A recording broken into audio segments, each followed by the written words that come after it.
accepted.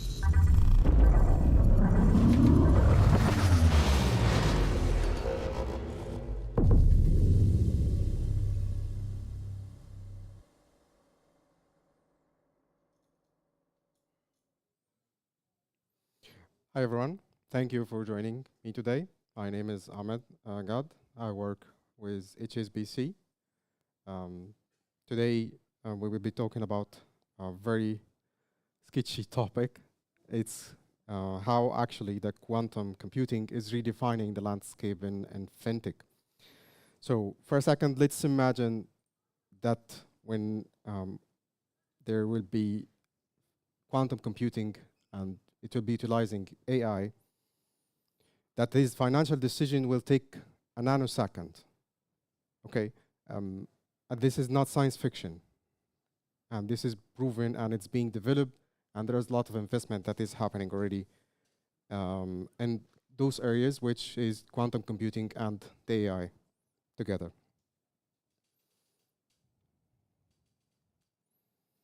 So today we will delve into an excitement of a very, very good frontier.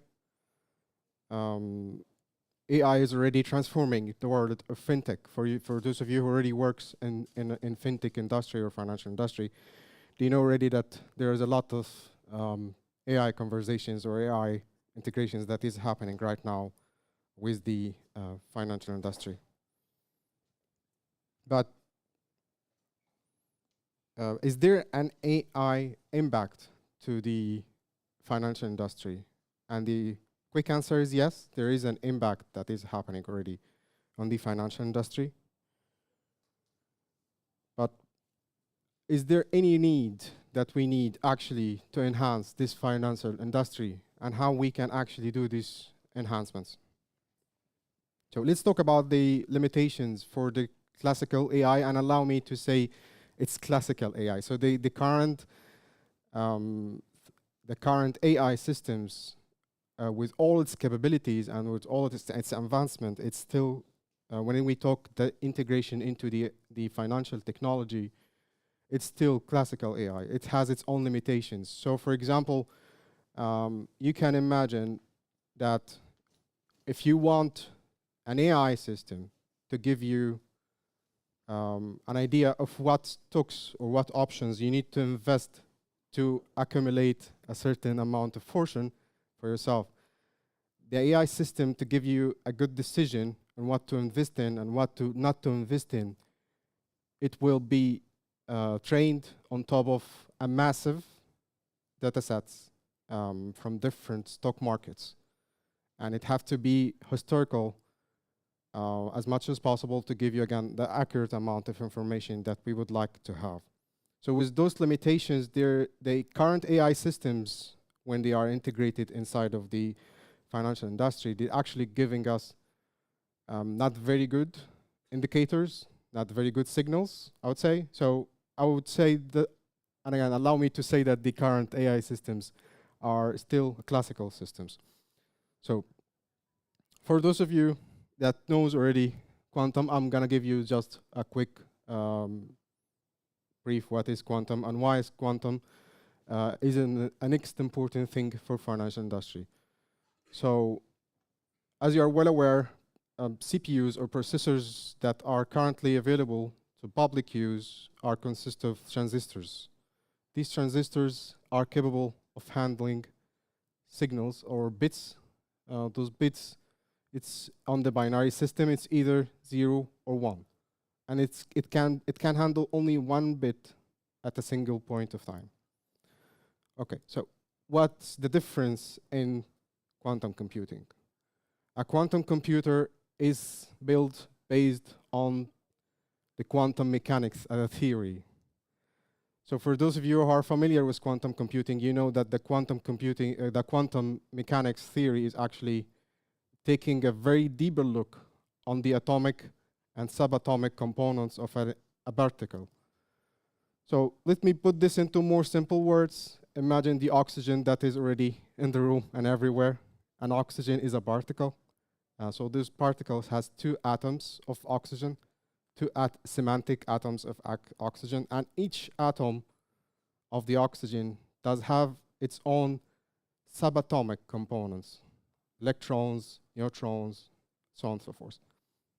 So when we talk about the quantum mechanics, it's actually looking at not the oxygen as a particle, it looks at the atomic and subatomic components of this particle. So let me give you an idea of how this quantum mechanics theory have been applied into quantum information system and how a quantum computer have been invented. So a quantum computer is actually capable of manipulating the electrons, and this speed is higher than the speed of light. Okay, so if we have an electrons that is already in a subatomic component, and you are capable of manipulating these electrons in high speed, you will be able to compute or accumulatively give a huge potential for computational power. In order for supercomputer or quantum computer to be able to manipulate the electrons and the subcomponents of the atoms at the higher speed of light, it actually needs a lot of power, and it needs a lot of cooling systems. Like are you aware of the absolute zero? No? Yes? Yeah. Okay. So a quantum computer needs actually a gigantic fridge to be cooled down to the absolute zero to be able to manipulate the atoms or the subatomic components. For those of you who doesn't know the absolute zero, it's almost equals to minus 273 degrees Celsius. So if you can imagine this complexity and these requirements for quantum computing to operate makes it more difficult to be available as soon as possible. But there is already some ongoing research and ongoing development that is happening inside of quantum computers. So first two things here that on my slide, that's superposition and entanglement. It does, those are the main things that is actually defining the quantum computers. So what is superposition? A superposition means that you don't know the qubit or the alternative of bits, but when we are talking about the quantum computing, it is called qubits. You don't know the qubit value until you read the qubit value. So if you decide to read the qubit value right now, and in a fraction of a second later, the qubit value will be different. This is giving us a huge potential, and is giving us, again, a huge challenge, because if you can imagine that the instability of a qubit or the unknown of the condition of the qubit in a certain point of time will give you a certain amount of noise. When I'm talking about noise in data, I'm not talking about the traditional noise, but there will be gigantic noise. There are also some researches that is happening to see how we can reduce this kind of noise and how can we create the optimum noise cancellation protocols. So if you can imagine that I already told you that the superposition makes the qubits very hard to determine what's the value of a qubits unless you read it in a second. But when it's also have its own entanglements, and with entanglement I mean that the qubits is not dependent on itself or not independent, it's dependent on another qubit.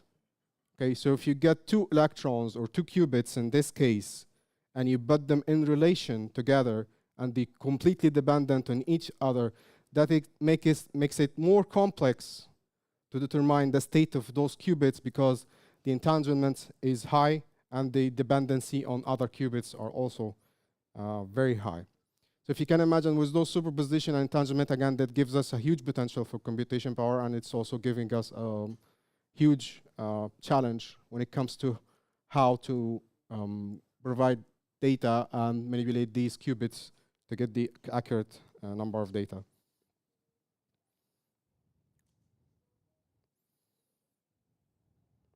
Okay.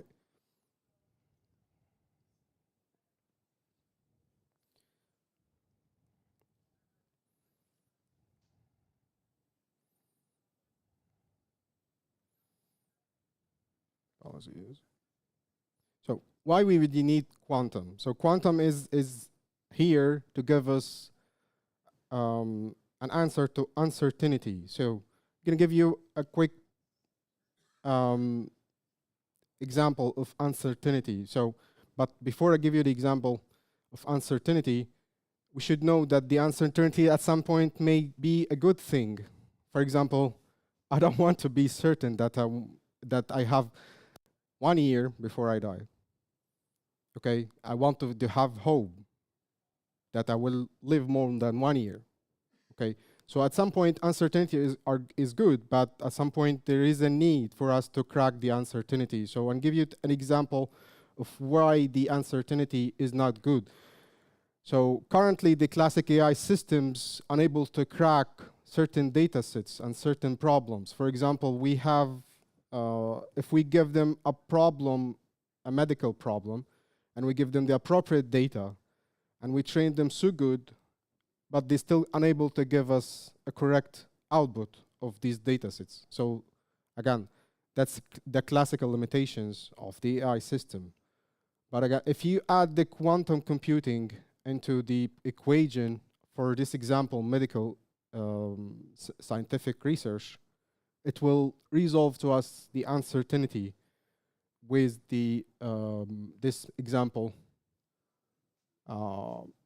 with medical research. So when we talk about uncertainty, there is an experiment that have been already also done before. Apologies in advance, not to be offended by not anyone to be offended. Personally, I'm not a fan of animals being added to experiments at all. But there is an experiment that's called Schrödinger cat. So what happens in this experiment? Well, actually, if you bring a cat and add it to a black box, and you seal this black box completely, and this black box is attached to a gas system. This gas is actually toxic, and this gas will release at some point in time that is absolutely random.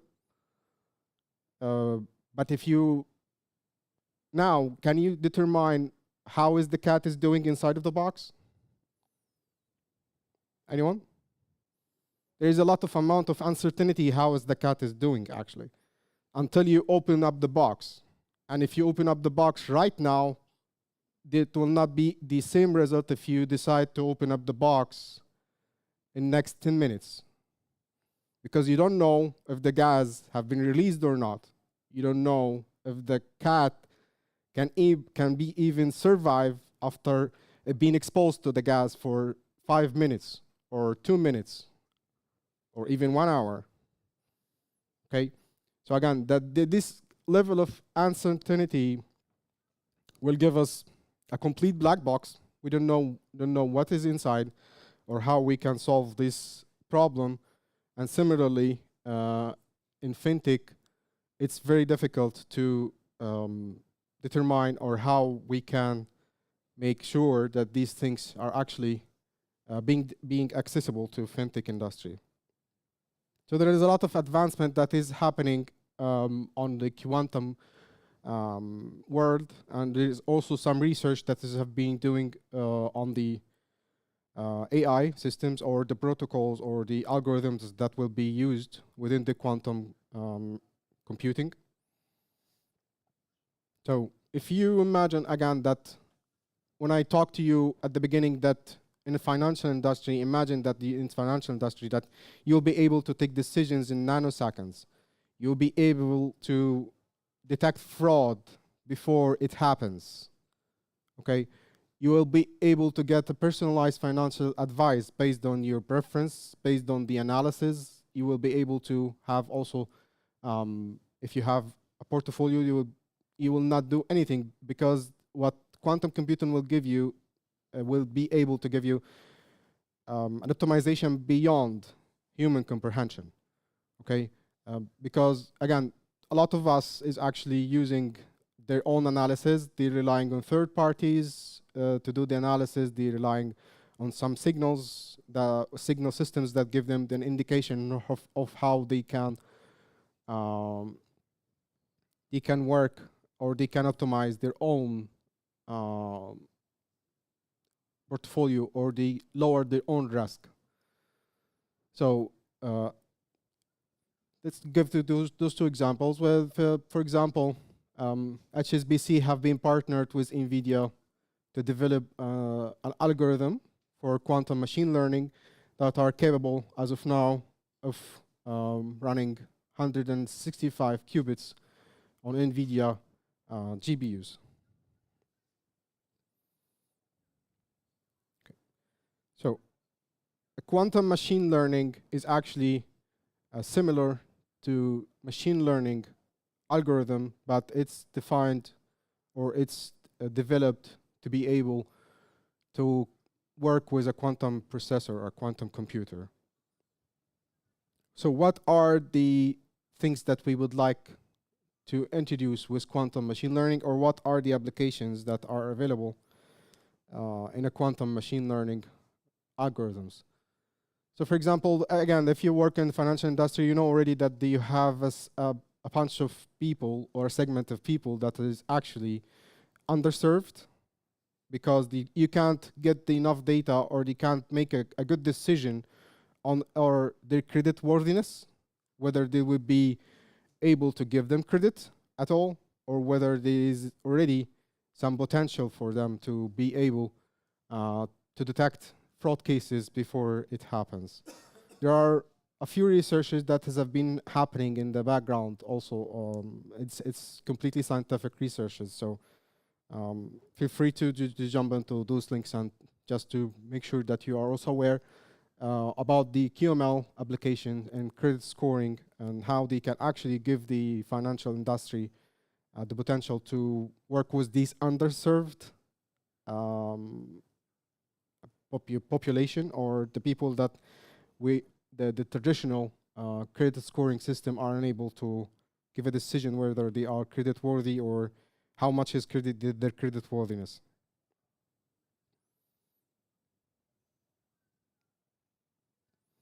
So quantum is not capable of only solving problems for financial industries, like for example, as I said, the credit scoring or the fraud detection. It's also introducing new threats and new security concerns into financial industry. Because, for example, the current cryptography, or the current protocols that is actually encrypting the data is vulnerable for quantum computing. They will be unencrypted or decrypted in a matter of nanoseconds if there will be like a quantum hack on a certain financial company. So with this threat to cryptography, apologies, there is a need for new cryptography that it should be quantum resistant. There is already also some researches that has been happened, and there are some protocols that have been introduced that they're allegedly it's supposed to be quantum resistant. It's not have been put to the test yet, but the developers are making, again, some allegations that it's quantum resistant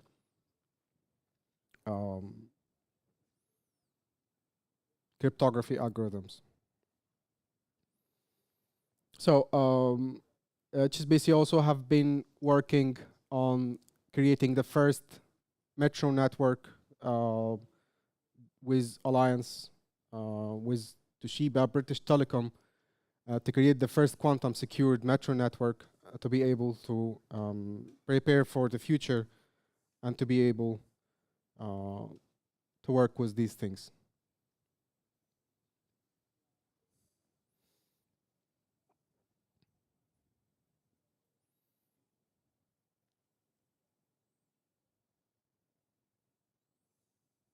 Okay. So,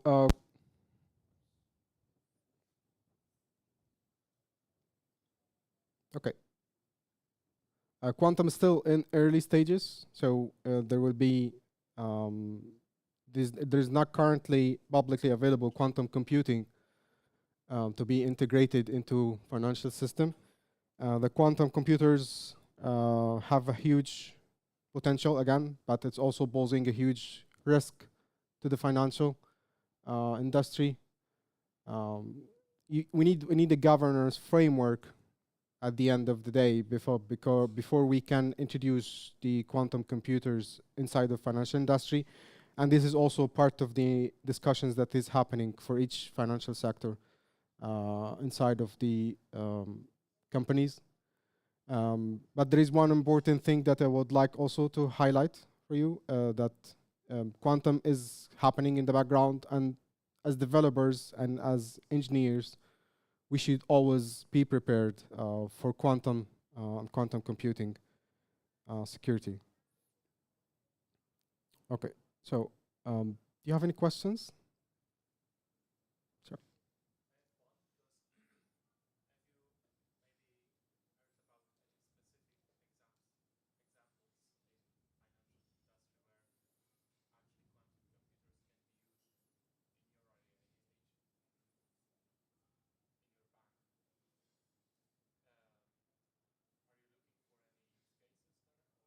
Sorry, say again.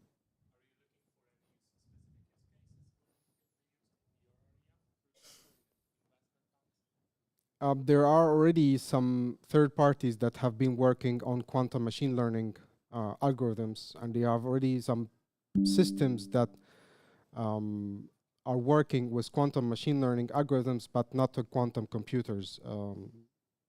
So again, that there is already some third parties, and there is that have been already announced that there is development happening in the background, and HSBC is one of them. To be able to give you something that's called robo-advisor, for example. The robo-advisor is based on a quantum computing or quantum machine learning.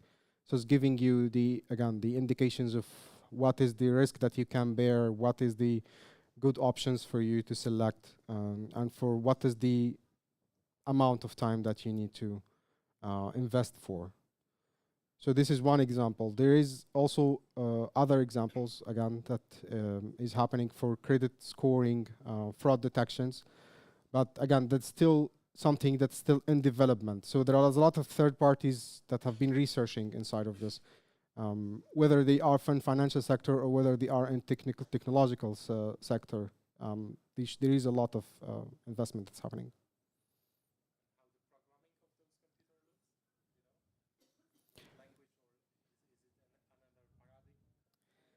So for the language, it's a very good question again, but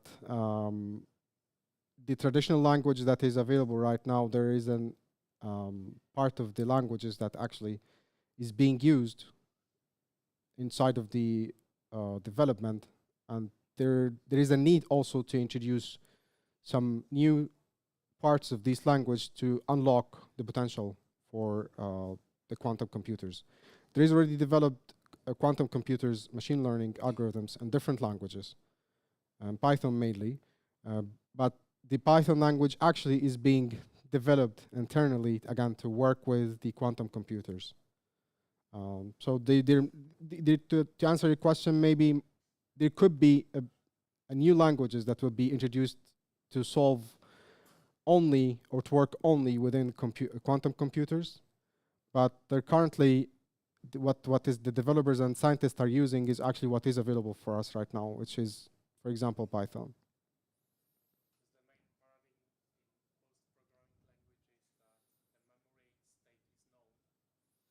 Yes. Yes, exactly. So one of the challenges that, again, that you cannot predict the qubit, and unless you go ahead and read it in this specific fraction of seconds. Yes, it changes continuously. Yes. Yes, that is called noise to the data. Within the development of the quantum machine learning algorithms, again, there is a trend of these noise, and over the past 5 years, there is a lot of versions that have been introduced, and the trend is actually tragically going to be decreased with the amount of noise that is available to the quantum computers.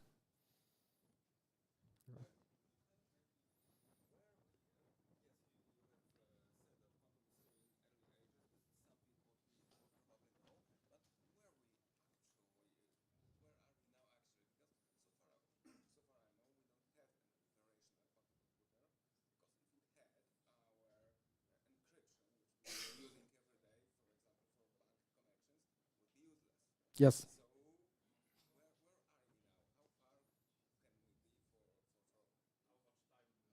How much time? It's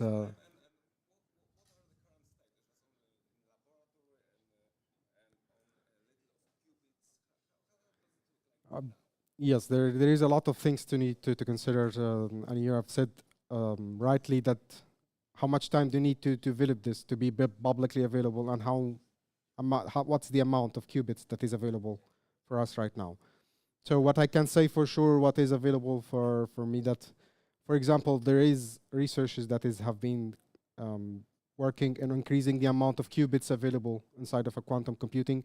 And again, the challenges with running or making a quantum computer operational 24/7 is very high, because again, we need a super cooling system for this quantum computer to be operational all the time. And we need the right algorithm to work inside of the quantum computing, or giving us a predictive amount of data or lower noise inside of the results. So there are already some things that have been already announced for third parties or for HSBC that is available. For example, HSBC have been already working with NVIDIA to produce a quantum computer with the amount of 165 qubits. Again, there are a lot of third parties also that have been working with other vendors or NVIDIA themselves to give the amount of processings or amount of qubits. But the research is going on multiple dimensions on the amount of qubits and the development of the quantum machine learning algorithms that would be used inside of this.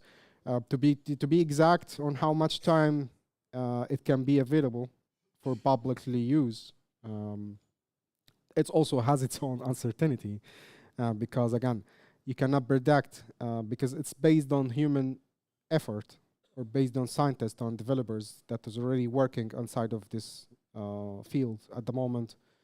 But what I can tell you for sure, that the governments are very keen to provide a lot of investments for the quantum computers. So if you can example, for 2024, there's billions of dollars have been allocated for quantum computing research.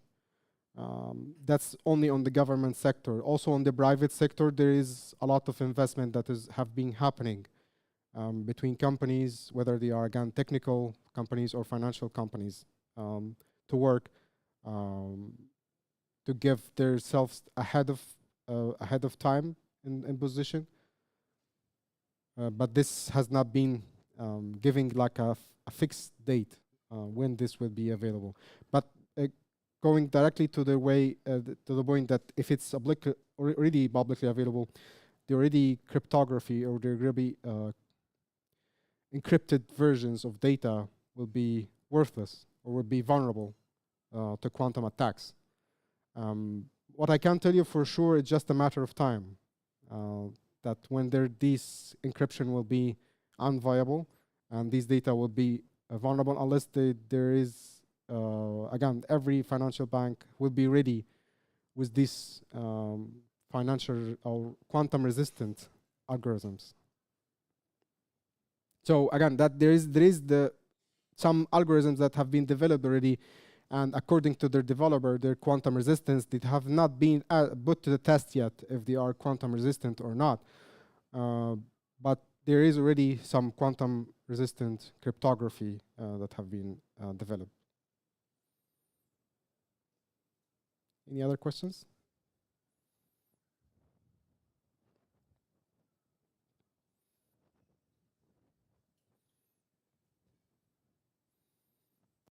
Okay.